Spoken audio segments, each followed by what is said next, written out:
Est-il possible dans une société de dire restez éloignés, ne vous rapprochez pas, tenez-vous loin, écartez-vous?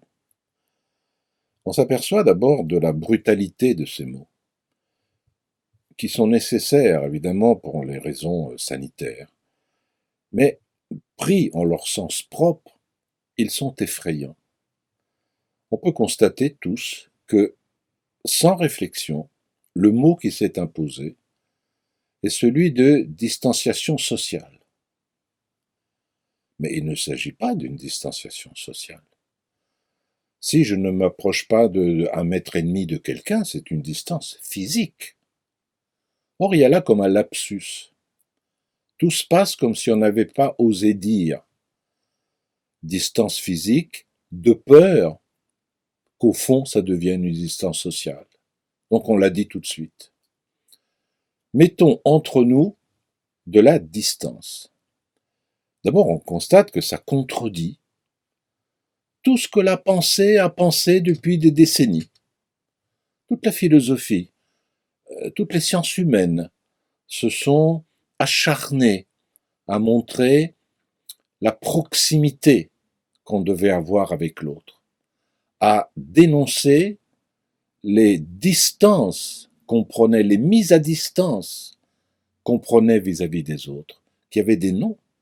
Ça s'appelait le racisme, ça s'appelait l'homophobie.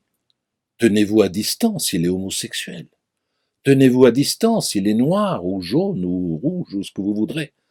Or, toute la philosophie a tenté de dire, mais non, il y a en commun l'être humain.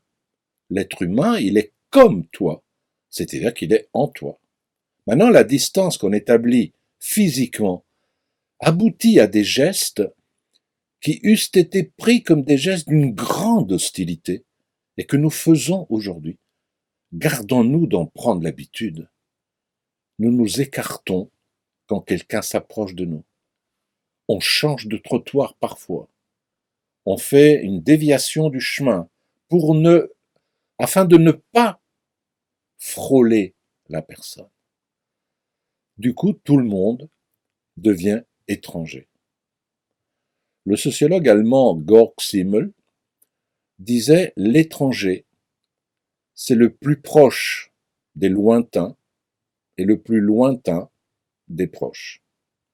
Mais aujourd'hui, il n'y a plus de proches. Il n'y a que le plus lointain des proches, c'est-à-dire que des étrangers. Du coup, la société devient une société fantomatique où les individus ne peuvent plus créer entre eux les espaces d'intimité où se dressent, où se tissent les solidarités. Pourquoi aimait-on manger au restaurant? Mais pour être à côté de l'autre. Non pas simplement mon ami, mais ceux qui sont étrangers à côté de moi et qui du coup ne le sont plus parce que j'entends leur rire. Que se passe-t-il dans une usine où l'ouvrier qui travaille à côté de moi, il est séparé de moi par une plaque de plexiglas? Mais comment se sont constituées les solidarités?